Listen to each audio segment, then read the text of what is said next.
Valantekoasento. Ottakaa! Runsaat 4000 alokkaiden omaista oli saapunut Huovirinteelle seuraamaan tämän vuoden toisen saapumiserän valatilaisuutta. Valankaavan esilukijana toimi sotaveteraani, lääkintäkersantti Gunnar Ketamo.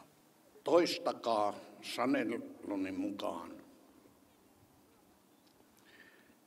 Minä lupaan ja vakuutan. Kaikki valti ja kaikki tietävän Jumalan edessä.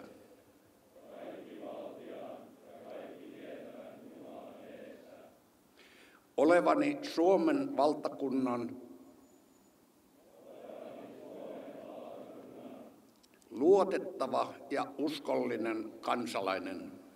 Porin prikaatin komentaja eversti Juha Pyykönen sivusi puheessaan myös Porin prikaatin tulevaisuutta.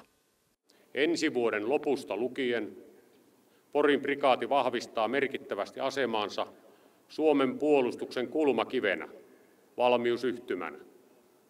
Prikaatimme vahva vastuu Suomen kaikkien kriisinhallintaoperaatioiden kouluttajana ja toimeenpanijana jatkuu. Lopuksi haluan kiittää teitä, hyvät varusmiesten omaiset ja läheiset. Varusmiespalvelus on ainutkertainen ja vaativa vaihe nuoren elämässä. Hän tarvitsee teidän tukeanne ja kannustustanne selvitäkseen palveluksesta kunnialla. Ohimarssi suoritettiin perinteisesti porilaistiellä.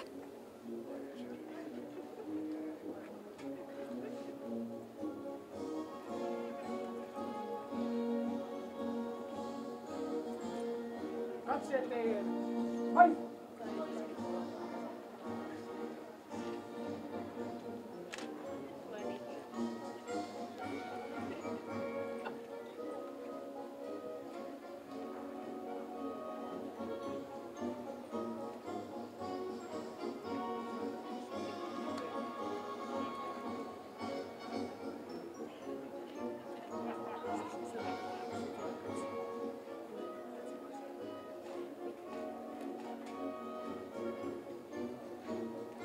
Sotaveteraani Gunnar Ketamo oli otettu saadessaan toimia Valankaavan esilukijana.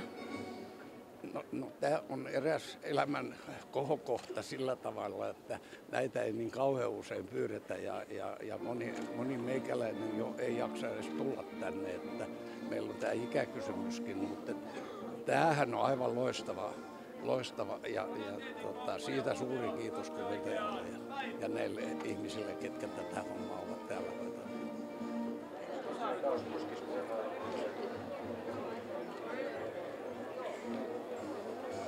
Valan jälkeisessä haastattelussa Porin prikaatin komentaja kertoi Säkylän ja Huittisten välisen tien parannushankkeen olevan käynnissä.